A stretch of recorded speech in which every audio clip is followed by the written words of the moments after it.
Kalau kita Mesir, kita juga diwajibkan untuk mempelajari sejarah sebuah bangsa, batas-batas sebuah bangsa.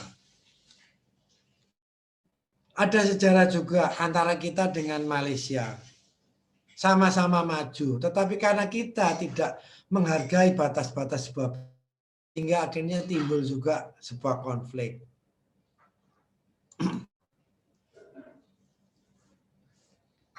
Nah, ini juga Hujurat ayat 13. Hai manusia, sesungguhnya kami menciptakan kamu dari seorang laki-laki dan seorang perempuan, dan menjadikan kamu dan bersuku-suku, supaya kamu saling mengenal. Ingat, jadi Allah lah yang menjadikan kita untuk berbangsa-bangsa, bersuku-suku. Ada bangsa Arab, ada bangsa Cina, ada bangsa Amerika, Indonesia. Itu tetap kita harus pelihara. Bagaimana untuk saling kenal mengenal bertindak sebagai basir. Kita harus pelajari bagaimana sejarah bangsa mereka. Kita harus pelajari batas bangsa mereka agar kita saling mengenal. Mengenal di sini adalah dalam sisi positif ya. Silaturahim. Tetapi bagaimana kita bisa saling mengenal dalam kebaikan? Sifat sebuah bangsa, sifat sebuah suku bangsa. Bagaimana kita bisa menghargai sebuah bangsa? Kita tidak mengenal batas-batas dari nation mereka.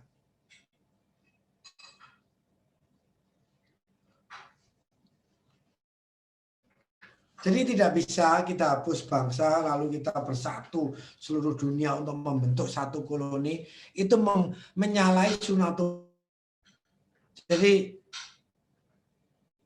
mungkin niatnya bagus untuk Islam sebagai ini. Tetapi karena itu juga apa yang diajarkan Al-Quran, jadi itu juga tidak mungkin bisa berhasil. Jadi memang Allah lah yang menjadikan kita berbangsa-bangsa. Agar apa? Untuk menunjukkan kebesaran Allah. Perbedaan adalah rahmat. Bagaimana Allah menciptakan dengan budaya, dengan bahasa. Sehingga bagaimana cara kita berakhlak? Masukkanlah nilai-nilai Islam. Sebuah suku bangsa. Bagaimana cara memasukkan? Kita harus saling mengenal dulu. Dan memperkenalkan nilai-nilai Islam kalau kita tidak saling mengenal. Disinilah kata bahasa kita bahwa kita adalah makhluk sosial. Dan kita sebagai khalifah, bagaimana kita bisa spreading, bisa saling mengenalkan kesejahteraan di muka bumi ini. Dan ingat, sesungguhnya orang yang paling mulia di antara kamu di sisi Allah adalah orang yang paling takwa di antara kamu. Kata takwa adalah tak dan qaf. Akal, akli, review. Jadi orang yang paling mulia di sisi Allah adalah orang yang bisa mempergunakan otaknya. Di dunia ini, untuk saat ini, orang yang paling mulia, bangsa yang paling mulia adalah, bangsa Amerika dan Bani Israel. Karena apa? Karena mereka adalah orang yang bisa mempergunakan qafnya. Dan Masjidil Aqsa adalah menggunakan huruf qaf. Aqsa adalah alif, qaf, dan jadi Masjidil Aqsa hanya bisa dikuasai orang yang paling tinggi qaf. Dan untuk saat ini qaf yang Bani Israel. Jadi kalau kita ingin menguasai Masjidil Aqsa, hanya satu cara. Tingkatkanlah ilmu, pakailah otak kita. Jika kita sudah menduduki ranking tertinggi dari qaf kita, maka secara sunatullah menguasai Masjidil Aqsa. Jadi jangan berwacana, tetapi bertindaklah secara proporsional.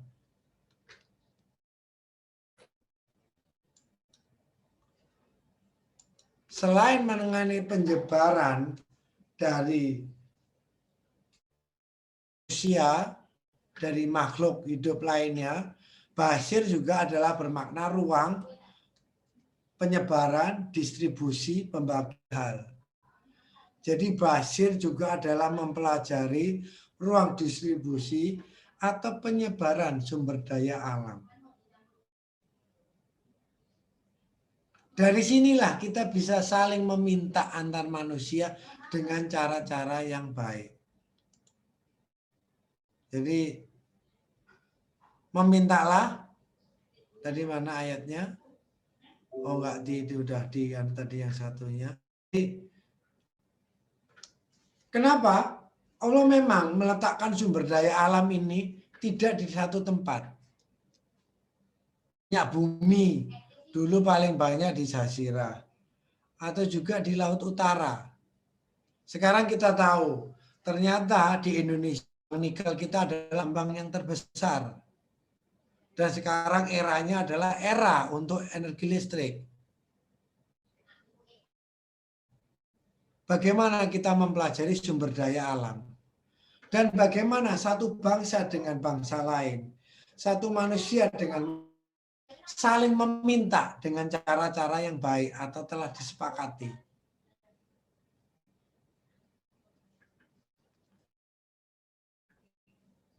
Jadi kalau kita bisa mengetahui mengenai penyebaran distribusi dari sumber daya alam, kita akan bisa meraih kebahagiaan di dunia ini. Istilahnya dengan meningkatkan taraf hidup atau peradaban dari Islam itu sendiri. Jadi semua ayat 10, apabila telah ditunaikan sholat, ingat makna, ya juga teman-teman, pengertian makna sholat di sini adalah makna sholat dalam artian makro ya. Jadi setelah kita bukan apa yang telah diberikan Allah ke kita, jadi itu makna sholat dalam arti makro. Ingat pelajaran sholat dulu. Maka kita di muka bumi. Sebelum kita bisa menguasai apa yang telah diberikan Allah ke kita, bisa bertebaran di muka bumi. Jadi setelah kita bisa menguasai apa yang Allah ke kita, maka bertebaranlah kamu di muka bumi. Dan carilah karunia Allah. Dan ingatlah Allah sebanyak-banyaknya. Supaya kamu beruntung. Misalkan kita telah sholat. Dalam artian kita telah menguasai apa yang diberikan Allah ke kita. Misalkan bagaimana sistem pengeboran minyak bumi. Jika kita telah sholat dalam pengeboran minyak, telah kita menguasai apa yang telah diberikan Allah ke kita dalam pengeboran, maka bertebaranlah kita di muka, mencari sumber-sumber minyak, mencari karunia Allah dalam sumber minyak, di situ kita bisa bor. Tetapi ingat, harus memperhatikan dari bangsa mana, batas-batasnya di apa. Semacam yang dilakukan oleh Islam Bersih, semacam yang dilakukan oleh Pertamina, Petronas, atau perusahaan minyak-minyak bumi di dunia. Jadi setelah mereka menguasai, mereka bertebaran di muka mencari karunia Allah. Apa yang mereka dapat? Akhirnya mereka beruntung. Karena mereka telah sholat, telah menundukkan apa yang diberikan Allah kepada manusia. Jadi ingat makna sholat di sini lebih cenderung kepada makro, bukan mikro.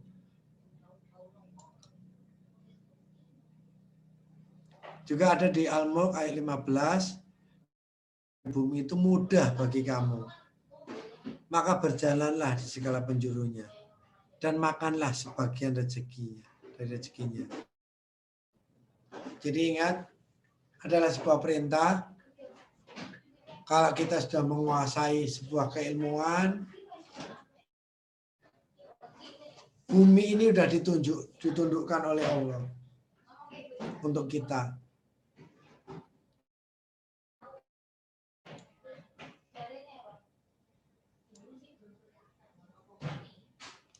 Nah inilah. Dan bertakwalah yang dengan menggunakan namanya, kamu saling meminta satu sama lain.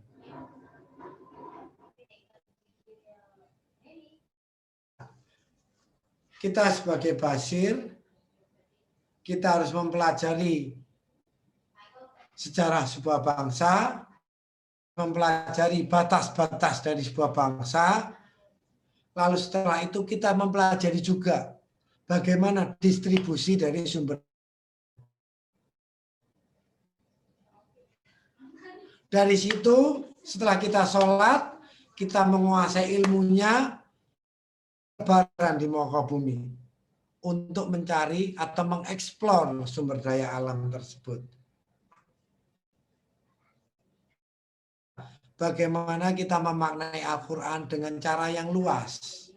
Bagaimana kita memaknai Al-Quran dengan cara yang komprehensif. Tetapi ingat, sesungguhnya Allah selalu menjaga dan mengawasi kamu.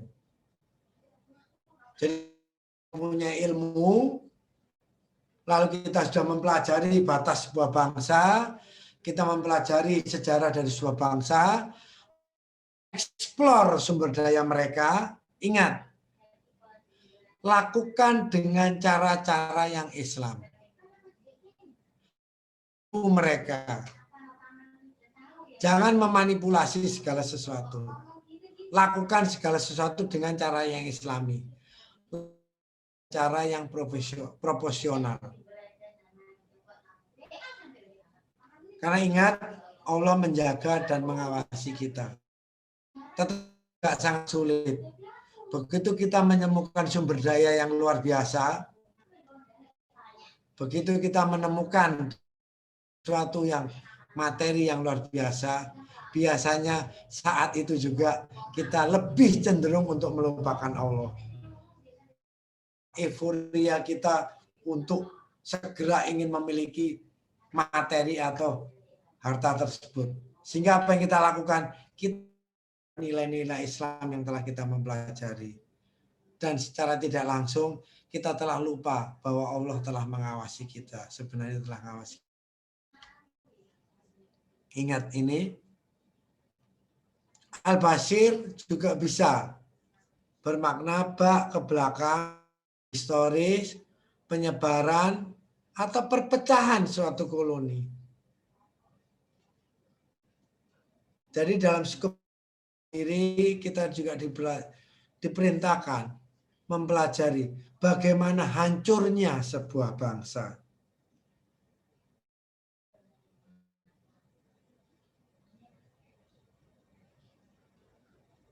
Bagaimana hancurnya sebuah koloni. Sejarah sebuah bangsa yang masih eksis, kita juga mempelajari batas-batas sebuah negara yang masih. Kita juga mempelajari sumber daya manusianya, sumber daya alamnya.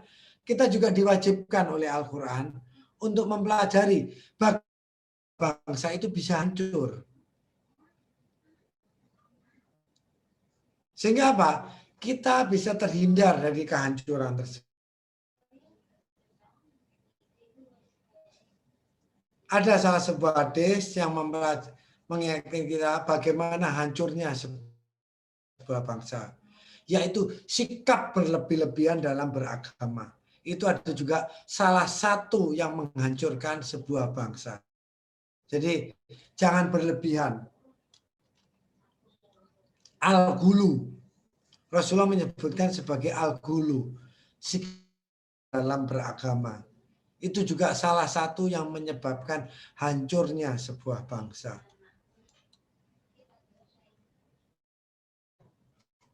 Di An-Naml 69 katakanlah, berjalanlah kamu di muka bumi, lalu perhatikanlah bagaimana orang yang berdosa.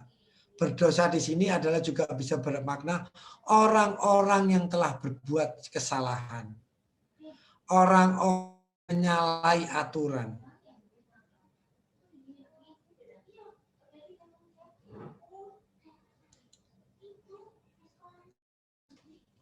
Juga di Al-An'am 11.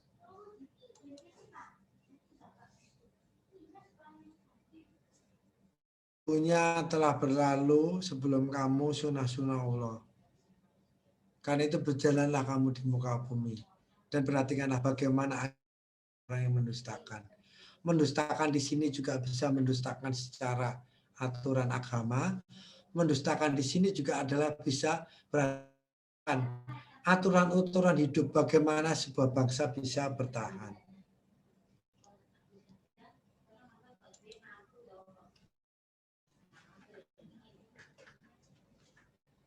Nah, ini sudah terlalu dalam, jadi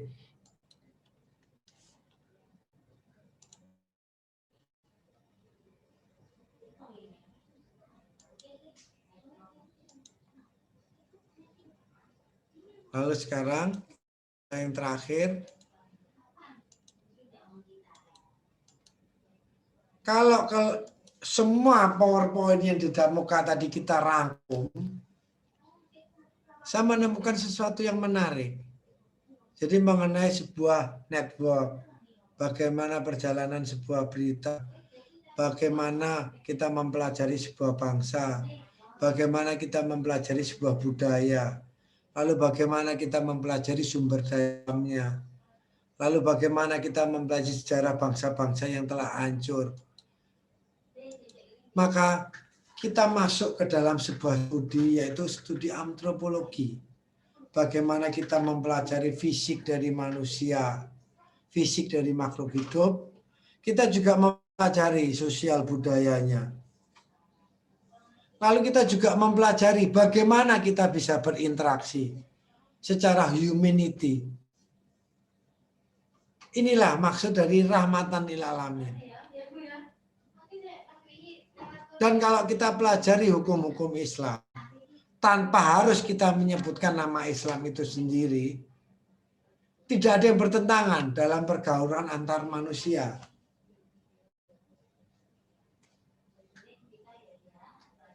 Tidak ada bangsa satupun di dunia ini yang menyetujui pencurian. Tidak ada sebuah budaya di dunia ini yang menyetujui bagaimana seorang anak berani kepada orang tuanya. Jadi hukum-hukum Islam itu telah berlaku.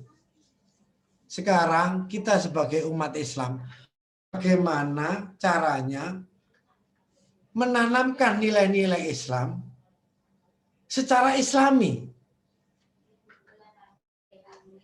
Menanamkan nilai-nilai Islam dengan cara-cara Islam untuk menyelamatkan, bukan untuk menguasai.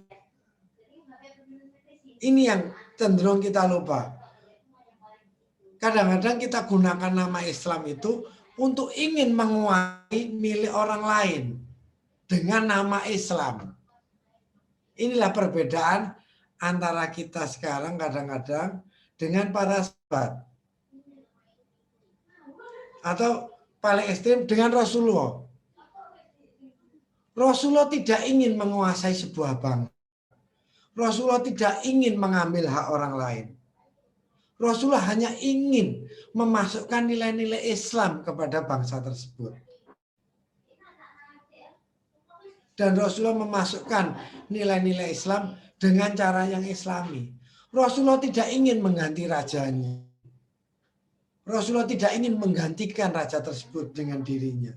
Rasulullah tidak ingin menggantikan raja tersebut atau pemimpin sebuah bangsa dengan para sahabatnya. Tidak, sama sekali tidak ingin menggantikan. Rasulullah hanya ingin minta nilai-nilai Islam yang dilakukan cara yang Islami jangan ditolak. Itu saja. Tetapi sekarang berbeda.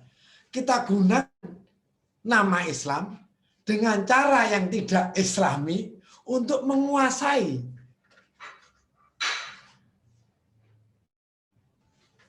daerah atau posisi orang lain. Nah, ini. Jadi kalau kita lakukan itu, percayalah kita akan menemukan kegagalan. Atau lebih parah lagi, kita membuat Islam dibenci. Jadi bukannya kita mengharumkan nama Islam, tetapi justru kita akan membuat nama Islam dibenci di mana-mana. Karena apa? Kita secara tidak sadar menggunakan nama Islam untuk kepentingan kita, untuk kepentingan kelompok kita. Jadi hati-hati teman-teman. Jadi dengan kita belajar antropologi, bagaimana Allah menciptakan ada manusia yang berkulit agak coklat. Bagaimana manusia ada yang berkulit putih. Bagaimana manusia ada yang berkulit kuning. Atau ada yang hitam. Ada yang hidungnya mancung. Ada yang pesek. Ada yang matanya agak tarik. Ada yang matanya lebar. Itu masalah fisik.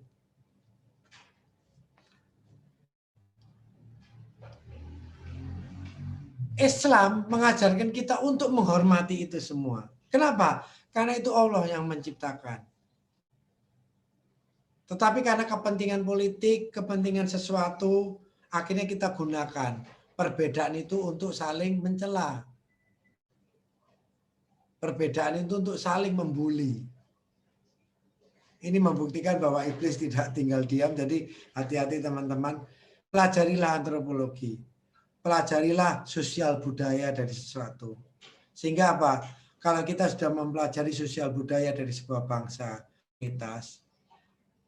kita berharap kita bisa memasukkan nilai-nilai Islam secara Islami kepada kelompok tersebut. Tetap dalam koridor kita sebagai basir. Bagaimana kita menyebarkan berita gembira dari Al-Quran, bagaimana kita menyebarkan dengan cara yang menyenangkan, dengan cara-cara yang Islami, dengan cara-cara yang humanity, cara-cara yang bisa diterima antar manusia. Jadi antropologi itu juga bahasa, fisik, biologika, dari arkeologinya maupun dari budayanya. Jadi karena dari Al-Basir, semoga teman-teman bisa mencernanya, karena saya pernah ingat, saya pernah mengajarkan ini dalam sebuah pengajian, lalu waktu itu oleh Allah saya dengan seorang antropolog dari Jepang. Setelah saya menerangkan hal ini, dia bisa menerima bisikan ke telinga saya. Dalam mungkin secara bahasa Indonesia, simpel. Pak Didik, apakah mereka apa yang Pak Didik katakan?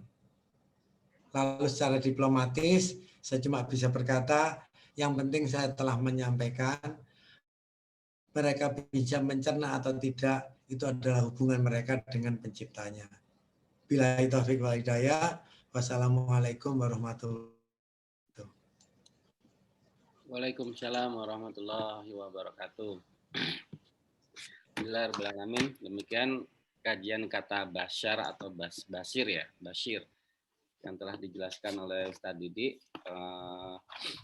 sangat kompleks dan komplit ya. Jadi kata kabar gembira bahwa kita harus menyampaikan segala sesuatu itu dengan gembira, menyenangkan seperti itu. Dan Basir itu untuk makhluk sosial. Terus juga Basir berarti sejarah migrasi manusia sampai kepada kita mempelajari tentang antropologi. Mungkin teman-teman sudah ada yang pernah mempelajari atau belum ya? Ini juga kata yang baru dengar juga, baru-baru ini aja. Jadi ini juga saya ingin buktikan Mas Fahmi bahwa di dalam Al-Quran benar-benar real. Jadi bukan hanya sekedar ilmu akidah atau apapun. Semua ilmu ada di dalam Al-Quran. Tapi sayangnya satu, semuanya dibuat perumpamaan oleh Allah. Semuanya dibuat amsal. Semuanya dikoding, dibuat kode oleh Allah. Sehingga mau nggak mau kita harus punya kemampuan khusus untuk membongkar kode tersebut. Nah, Monggo kalau teman-teman ada yang dari bongkaran kode kata Bashir tadi sudah dijelaskan, sudah presentasikan oleh Ustaz Didi dengan jelas. Nah, kita langsung menuju ke tanya jawabnya aja. Dari teman-teman kalau ada pertanyaan silakan. Mas Rizal atau videonya semua teman-teman monggo diperlihatkan dulu, setor wajah dulu. Nanti dikiranya tidur atau apa kita nggak tahu nih teman-teman.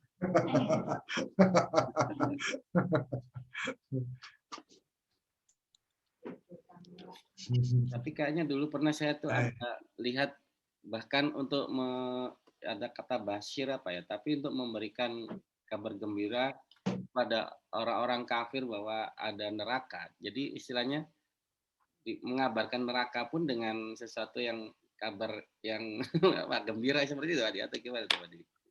Ya, itu butuh seni tersendiri Mas Fahmi. Itu butuh pemilihan bahasa, butuh kemampuan komunikasi ya. Dan inilah hebatnya Rasulullah. Bagaimana menceritakan surga, neraka, sesuatu yang baik, yang buruk, dengan cara yang bisa diterima oleh semua komunitasnya. Itu butuh seni tersendiri ya. Butuh keilmuan tersendiri ya. Jadi itu yang memang harus kita pelajari lebih lanjut ya. Kadang-kadang kata-kata kita bisa menyinggung seseorang ya, gara-gara kita salah dalam memilih sebuah kata ya untuk kita sampaikan ya. Iya. Atau semacam dalam bahasa Jawa Mas Fahmi ya. Ada inggil, woko atau kromo inggil ya. Iya. Bagaimana kita salah? Oh iya.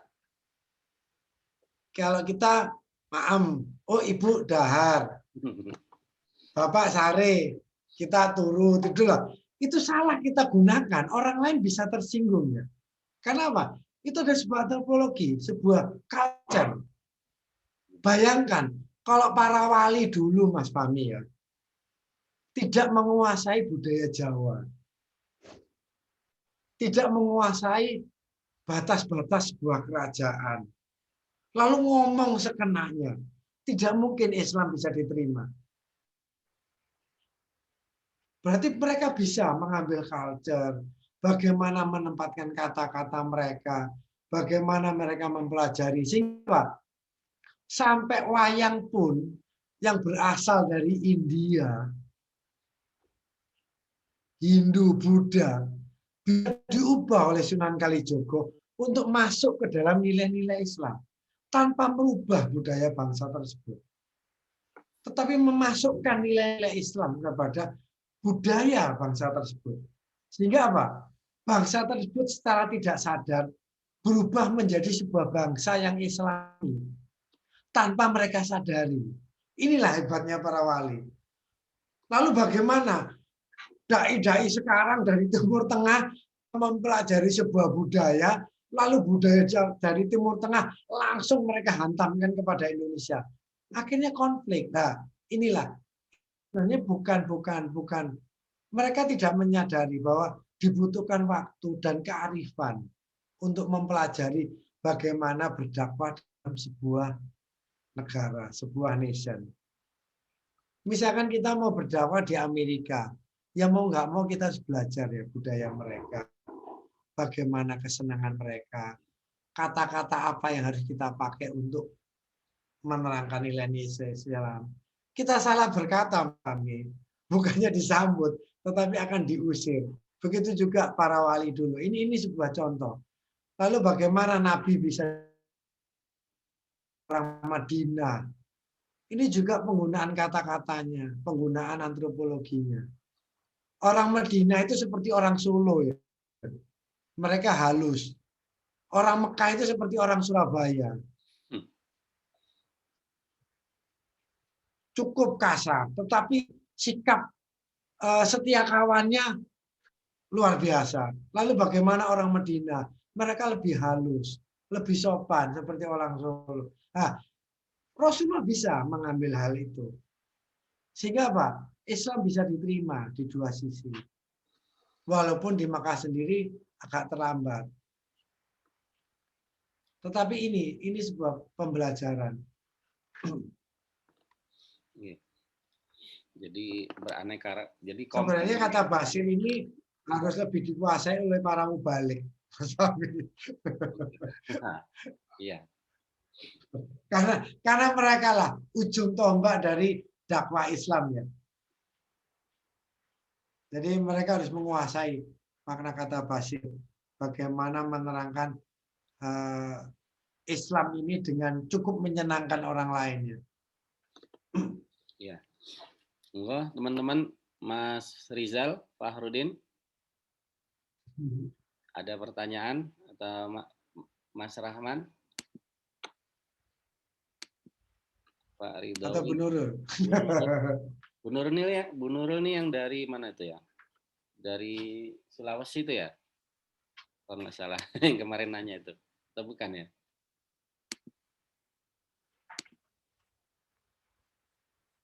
Oh, Mas Rizal masih belum ada pertanyaan. Oke. Uh, Belum ada. ya, kemarin tuh saya pernah ada lihat ini Pak Didi, apa itu yang video orang itu awalnya itu jadi setiap orang tuh punya kebanggaan masing-masing terhadap nationality-nya atau kebangsaannya ya. Nah, ternyata setelah diteliti yang dicek DNA itu loh. Itu kan ada itu kan videonya yang dicek DNA, terus misal dia awalnya merasa aku nih orang Inggris asli, Inggris tulen. Aku benci banget sama Jerman dan segala macam. Ya, Saxon ya. Nah, orang Jerman pun benci sama orang mana. Ternyata waktu dicek DNA-nya, ternyata yang Inggris tadi memiliki darah atau DNA orang Jerman berapa puluh persen, 20%. Sekian persen. Nah, dia kaget. Ya. Itu juga kajian Basar juga ya, atau gimana tuh? Ya, itu termasuk Basir. Bagaimana sejarah dari perkembangbiakan manusia. Ya. Dan itu sunatullah. Itu ya Allah yang menciptakan itu, Mas Mami. Tapi untuk Jadi kode-kode itu Allah yang menciptakan. Jadi kita tidak bisa menghapus. Kita tidak bisa menghapus nasab sejarah dari DNA tubuh kita ya. Ya. Terus ya itulah pokok intinya seperti itu. Dan misal gini, orang bekerja di dalam environment yang sama. Ya kan, di dalam lingkungan yang sama di mana dia terpapar apa itu namanya penyebab. Oh, ini sudah ada yang nanya nih. Dari Bu Nurul. Apakah memakai jilbab, memakai celana cingkrang, dan memelihara jenggot termasuk budaya Arab? Tolong jelaskan. Assalamualaikum. Gitu, Pak. Waalaikumsalam. Apakah memakai jilbab, memakai celana cingkrang, dan memelihara jenggot termasuk budaya Arab atau itu Islam atau istilahnya seperti itu, ciri-ciri Islam atau hanya budaya Arab aja gitu? Kalau karena kita sekarang mempelajari masalah Basir, jadi kalau untuk kita masuk ke dalam peribadatan, karena untuk celana itu juga ada hadisnya, jenggot itu juga ada hadis, itu berarti ranah untuk peribadatan, itu nggak kita bahas. Jadi untuk Bu Nurul ini kita bagi dalam 2 skop. Ada memang hadis untuk masalah orang yang untuk di atas mata kaki, tetapi pada waktu Abu Bakar bertanya, ya apakah aku termasuk itu? Allah tahu bagaimana akhlak kamu. Jadi dan ini juga ini adalah masalah hadis, sunnah, dan kita juga harus proporsional. Hukum sunnah adalah kalau kita lakukan itu kita dapat kebaikan, kalau tidak dilakukan itu tidak apa-apa. Jadi itu hukum dari sunnah. Ya, jadi ada. Tapi kalau Al-Quran itu hukumnya wajib. Dan untuk masalah jenggot itu juga semacam semir rambut, Mas Wami. Ya. Itu untuk membedakan dulu antara bangsa Quraisy, istilahnya orang Quraisy, dengan Bani Israel. Karena di Madinah waktu itu juga ada kelompok orang Yahudi atau Bani Israel, dan ada juga kelompok dari bangsa Arab, dari kelompok orang-orang yang Muslim. Bagaimana untuk membedakan mereka? Itu salah satunya adalah dengan jenggot atau menyemir rambut. Tapi justru sekarang itu jadi lebih keren. Jadi kalau kita semir, jangan warna hitam. Sekalian biru atau ungu atau pirang. Itu malah bagaimana Islam akhirnya membuat kita lebih wah gitu ya. Jadi hitam makro. Tetapi kalau kita warna biru itu malah justru kita dapat pahala lebih. Jadi bagaimana kita tampak lebih modern look ya. Jadi justru di situ kita, adapun untuk celana cingkrang itu boleh, tetapi kalau kita memang pasti bahwa di situ tidak ada kesombongan semacam Abu Bakar, itu juga monggo. Adapun masalah jilbab dari segi akidah, itu pun kita tidak perlu membuka Al-Quran, karena apa? Di Injil pun sudah diterangkan. Jadi semenjak mulai dari Injil sebenarnya masalah jilbab itu sudah penutup kepala ya, itu sudah diwajibkan. Jadi kalau memang dari Injil itu memang sudah diwajibkan, berarti Al-Quran pun juga kita disuruh menutup aurat kita. Tetapi ingat, ada sesuatu perintah yang sangat jelas di dalam Al-Quran. Tidak ada paksaan dalam din. Tidak ada yang boleh memaksakan sebuah din kepada orang lainnya. Ini yang kadang-kadang sering kita lupa. Fadzakir inama anta mudzakir. Lasta alaihim bimusaitir. Tugas kita hanya mengingatkan. Tidak boleh lebih daripada itu. Tidak boleh membuli, tidak boleh memaksa. Dan menyampaikannya pun juga harus dengan cara yang menyenangkan. Jadi bagaimana Islam melatih kita untuk bersiar, ini lebih sulit Mas Fahmi. Yeah. Jadi Islam itu memaksa kita untuk satu step lebih tinggi ya. Berdakwah tidak boleh memaksa dengan cara yang menyenangkan. Ini memaksa kita untuk menjadi manusia yang lebih. Semacam bekerja, tidak boleh berbuat curang, tidak boleh membuat sesuatu yang haram, tetapi harus sama-sama sukses. Ini nilai lebih dari sebuah orang, dari orang Islam. Jadi itu kalau kita bahas secara akidah. Tetapi kalau kita bahas secara basir, antropologi, ya jilbab memang pertama adalah dipopulerkan oleh Jazirah. Jadi bukan hanya budaya Arab, ini budaya Jazirah. Sebelum bangsa Arab ada, itu sudah ada Bani Israel dulu. Ingat. Seperti Maryam juga ya Pak ya? Kalau di bangsa Arab itu yang membentuk Nabi Ismail. Ya, bangsa Arab itu tadinya belum ada. Bangsa Arab itu keturunan Nabi Ismail. Dikenal bangsa Arab setelah sekian, nggak tahu puluh atau sekian puluh tahun. Bertepatan dengan keturunannya Nabi Ishak, Bani Israel. Dan mereka membawa budaya yang sama. Budaya siapa? Budaya dari Nabi Ibrahim alaihissalam. Jadi kalau di sini kita ngomong secara basir ya, adalah budaya Arab, salah. Jilbab adalah budaya Jazirah ya, jauh lebih besar. Karena di Injil pun kalau kita buka Injil mengenai Rasul-Rasul atau apa, malah di situ lebih ekstrim. Potong malah gundul. Mahkota wanita itu ya adalah rambutnya. Jadi kalau seorang wanita berdoa tanpa tutup kepala, itu lebih baik dia menggundul kepalanya. Jadi semacam itu bagaimana pentingnya tutup kepala dalam berhubungan, dalam menjaga kehormatan. Jadi ini bukan budaya Arab, tetapi ini budaya dari Jazirah Timur Tengah. Kalau kita udah ngomong Jazirah, berarti di situ adalah budaya dari Bani Israel, budaya dari Syam, mungkin juga budaya dari Mesir. Karena apa? Mesir pun itu adalah Nabi Musa itu udah jauh sekian tahun setelah Nabi Ishak maupun Yakub. Dan itu semua dari Yusuf.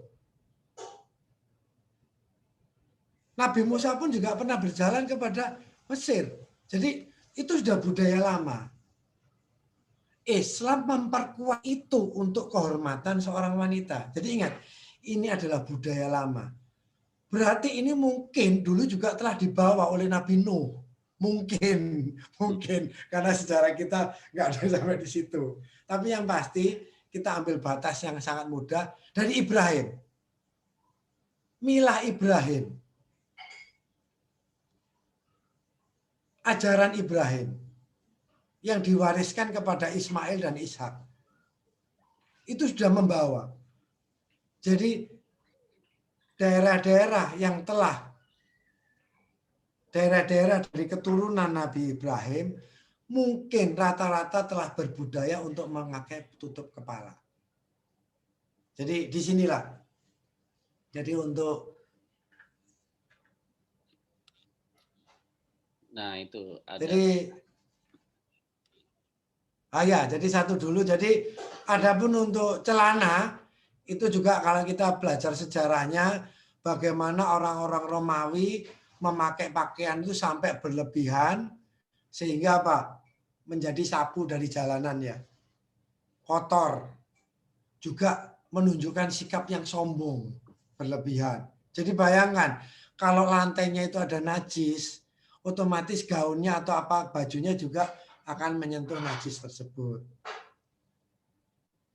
Tetapi karena ini masalah akidah, Rasulullah juga membagi dua. Bagi yang takut akidahnya masih belum ini, monggo. Untuk memakai sesuatu yang membatasi kesombongan mereka.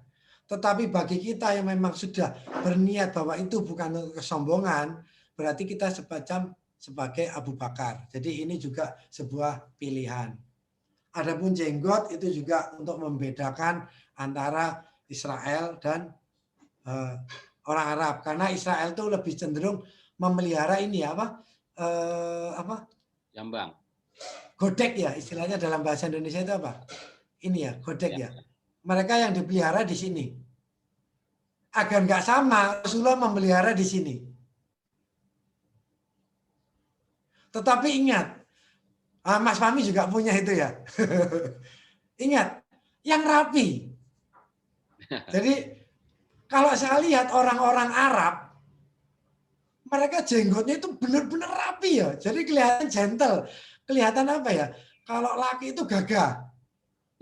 Tetapi kalau orang-orang di Indonesia, kadang-kadang jenggotnya itu terlalu memaksakan diri. Sehingga apa?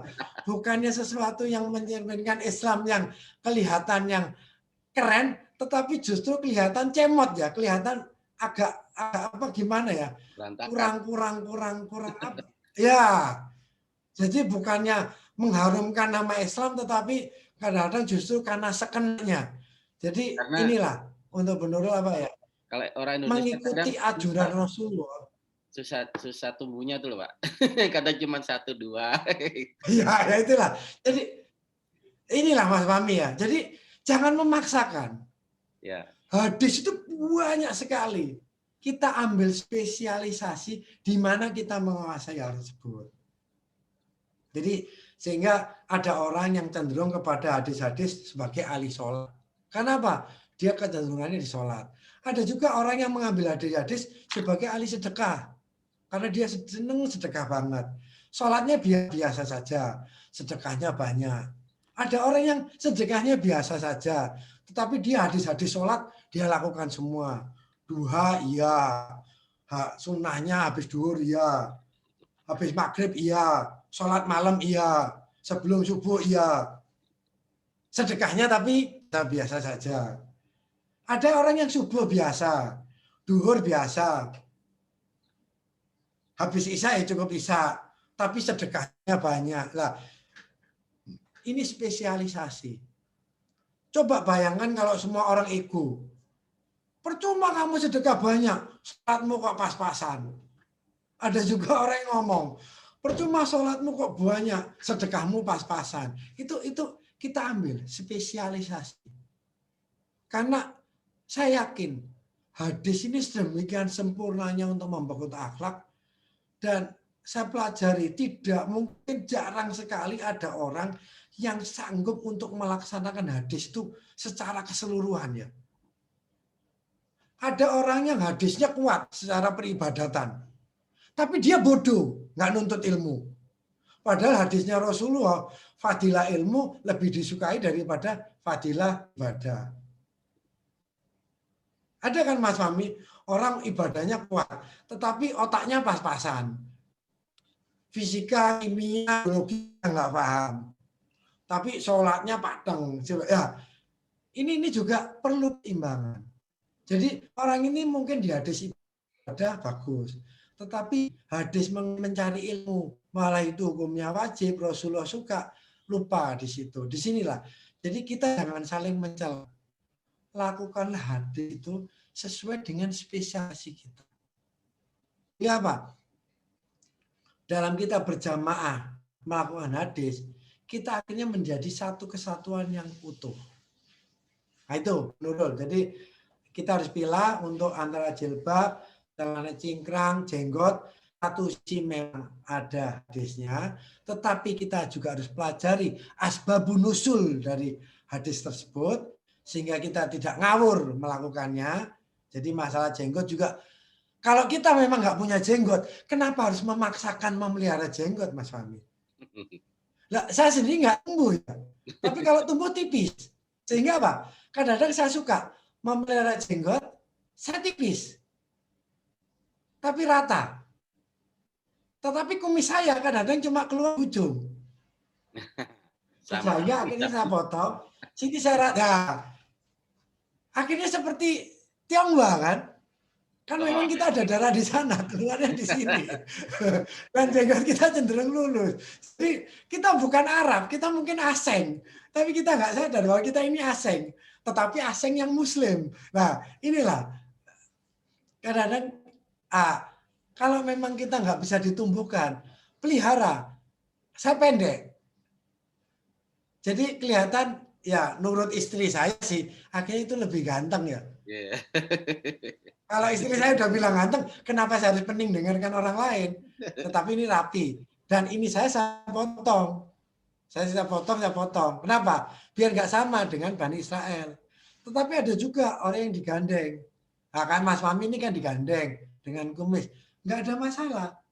Karena Bani Israel itu di sini, lalu dia di... itu hanya untuk pada waktu itu membedakan.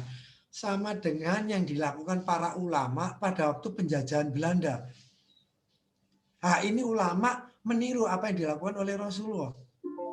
Sehingga apa? Orang-orang dipakai untuk pakai sarung. Nggak boleh pakai celana. Untuk apa? Untuk membedakan.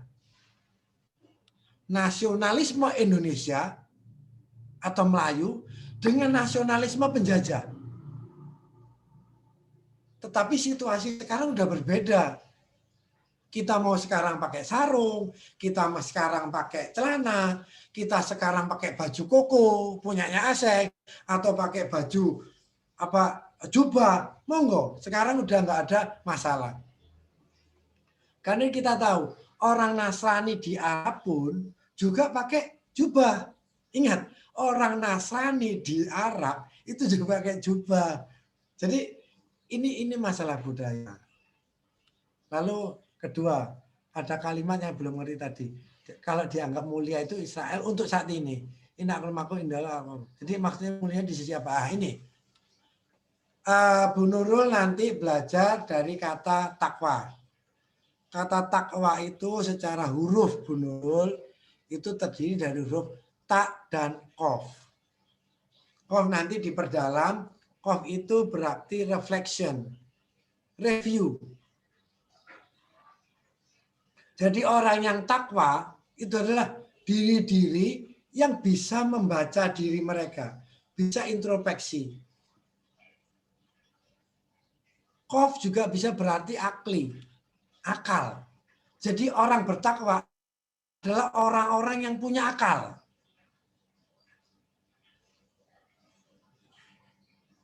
Juga bisa diterangkan, ada kata mutaki. Dalikal kitabul raiba fi hudalil mutakin.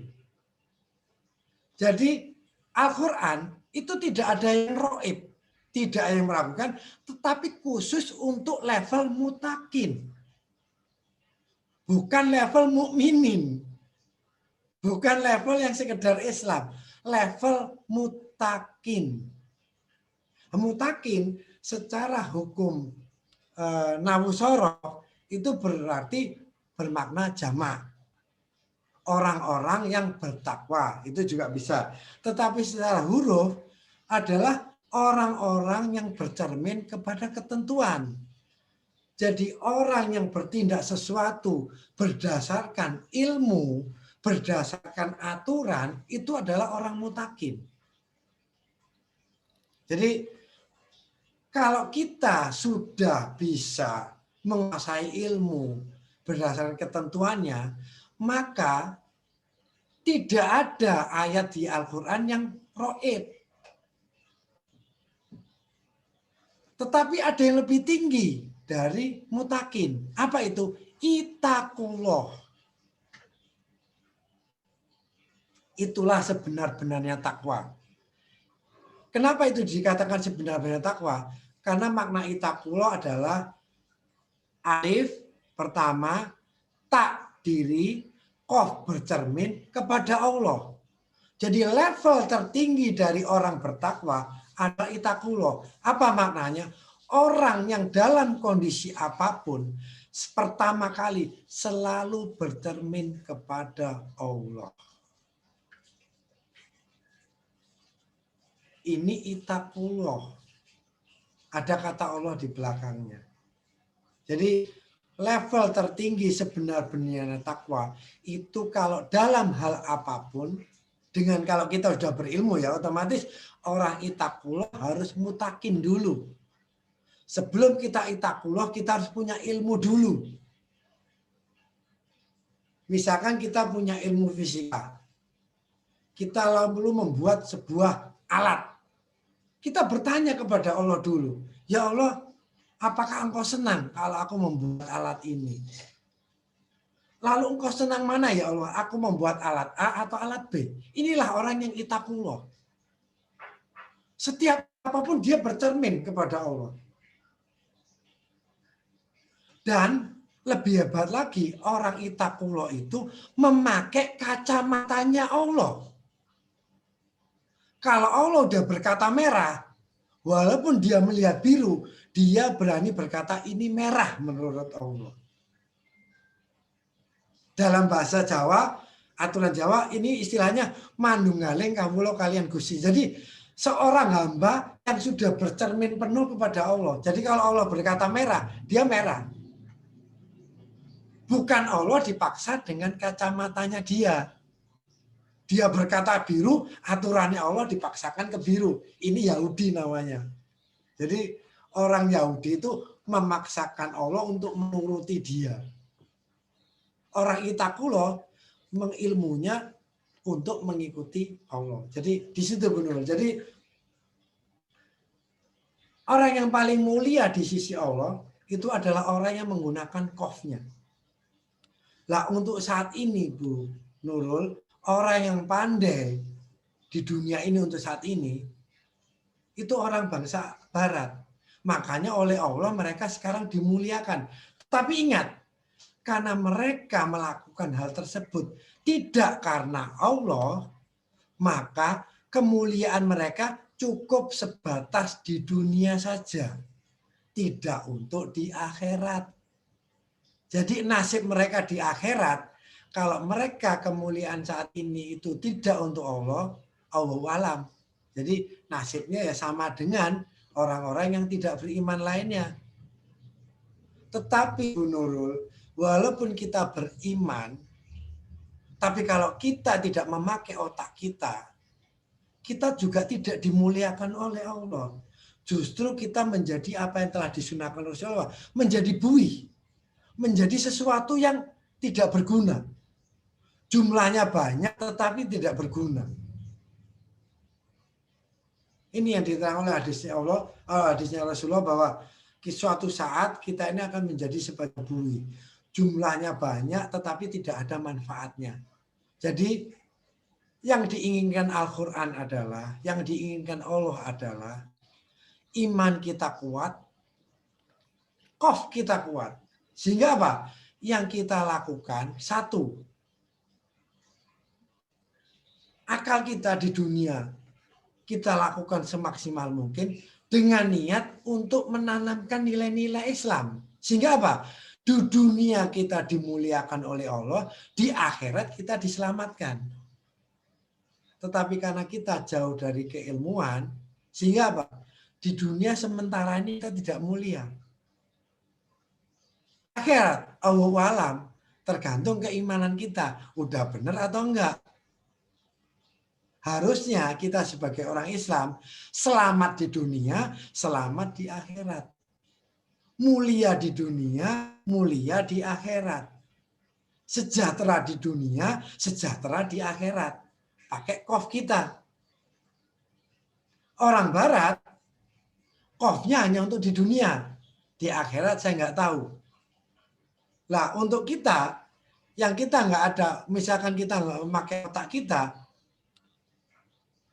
di dunia mungkin kita nggak selamat.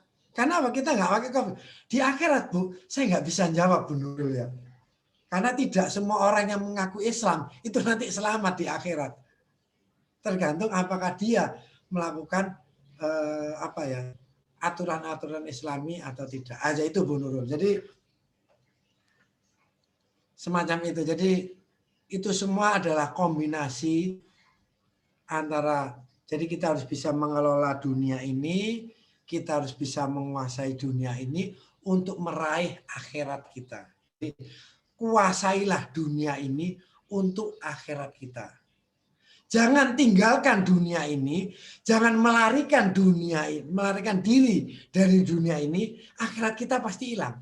Ingat, jangan melarikan diri dari dunia. Jangan ditakuti dunia ini.